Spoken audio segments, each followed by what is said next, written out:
పాహి మాం పార్వతీపుత్ర.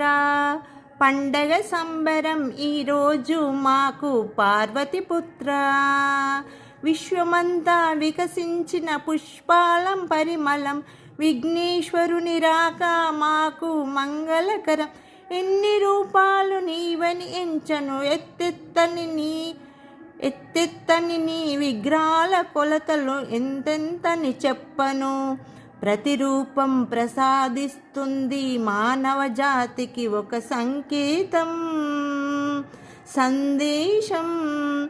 పార్వతి పుత్రునిగా ఒక చోటైతే, బాలకిషోరుని రూపంలో మరో చోట, మహావిష్ణువు రూపంలో ఒక చోటైతే, మనసును ఆకట్టుకునే వెంకటేశుని రూపంలో మరో చోట, నటరాజ రూపంలో ఒక చోటైతే, కైలాసగిరి వాసునిగా మరో చోట, పూరి గుడిసెలవాడి పిడికిలకి కూడా నిండనంతని చిన్న రూపం నుండి, కోట్లకు పడిగెత్తి కోటీశ్వరులు కోరుకున్నంత ఎత్తెత్తైన నీ విగ్రహాలు.